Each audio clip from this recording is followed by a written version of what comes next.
Сәлеметсіздер ме, құрметті студенттер? Есімім Назерке Айдынғалиқызы.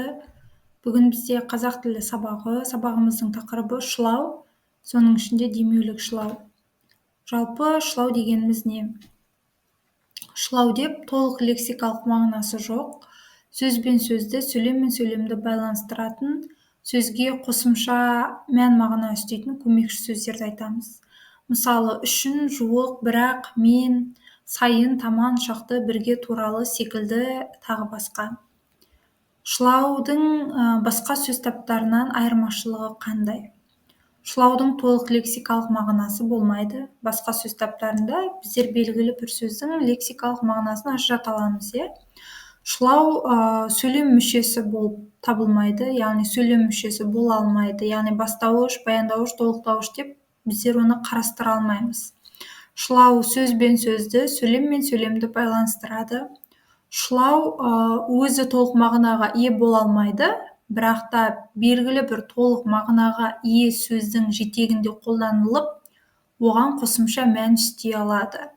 Шылаулар басқа сөз таптары сияқты түрленбейді, яғни біз оларға көптік, септік, тәуелдік жалғауларын жалғай алмаймыз. Шылау сөздер белгілетін мәніне, мағынасына қарай үшке бөлінеді. Олар септеулік, жалғаулық, демеулік шылаулар. Біздер бүгінгі сабағымызда демеулік шылауларды қарастырамыз. Демеулік шылау дегеніміз не? Демеулік шылаулар сөзге немесе белгілі бір сөйлемге күшейту, тежеу, шектеу, сұрау, болжалдық, күмән, нақтылау мағынасын үстейді. Демеулік шылаудың 6 түрі бар. Олардың біріншісі сұраулық демеуліктер: ма, ме, ба, бе, папе. Мысалы, барасың ба, келесің бе, айтасың ба. Екінші, күшейткіш демеулік шылаулар. Олар ақ, ау, ай, әсіресе даде, тате. Мысалы, осақ па, досым-ай, қарағым-ау деген кезде қолданамыз. Келесі бізде шектік демеулік шылаулар. Шектік немесе тежеу демеуліктер дейміз. Мысалы, олар ғана, қана, тек. Мысалы, тек қана, сен ғана қалдың деген кезде қолданамыз. Болжалдық демеуліктер: мыс, міс, яғни белгілі бір нәрсе болжау мағынасында айтылады. Баяғыда осындай нәрсе болыпты, мыс дейтін болсақ. Келесі болымсыздық немесе қарсы мәнді салыстыру демеуліктері. Олар түгел, тұрсын, тұрмақ. Мысалы, ол түгіл, мен әлі бітпедім деген кезде, немесе сен тұрмақ, басқа әлі жасамады деген кезде қолданамыз. Келесі нақтылау мәнді демеуліктер. Олар қой, ғой, дыды, тіті. Мысалы, сол ғой айтқан, немесе айтқанды, көргенді, барғанды, естігенді деген сияқты. Бұл жалпы демеулік шылаудың түрлері, және демеулік шылаудың түрлеріне белгілі бір мысалдар келтіріп өттім. Енді мен сіздермен мына бір мәселені талдағым келіп отыр. Яғни бұл тек қанағы демеулік шылауларға қатысты емес, жалпы шылау тақырыбына қатысты ескеретін жағдайлар. Біздер қазіргі таңда көп қате жіберіп жатамыз. Солардың бірі және мен, бен, пен шылаулары сөз бен сөзді, сөйлем мен сөйлемді байланыстыруда қолданылады, және ешқандайда тыныс белгісі қойылмайды. Мысалы, Абай мен Мұхтар және Шәкәрім қазақ әдебиетіндегі біртуар тұлғалар деген сөйлемде мен және деген жалғаулық, ыңғайлас мәндегі жалғаулық шылаулардың қолданылғандығын көреміз. Және бұл сөйлемде шылаулар тұрған жерде ешқандайда тыныс белгісі қойылмайды.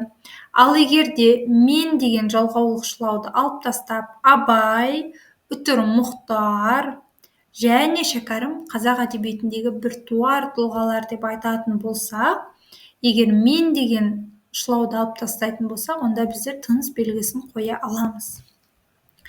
Келесі бір ескеретін жағдай: бұны үлкендер де, кішілер де бұл жағдайда қате жіберіп жатады. Сол қатенің қате орын алмас үшін мына бір ережені білгеніміз жөн. Ол қандай ереже? Даде, тате шылаулары сөзден бөлек жазылады. Даде, тате жалғаулығы сырт тұлғасы жағынан жат септіктің жалғауымен бірдей болып келеді. кімде, неде, қайда деген сұраққа жауап береді, жат септігі.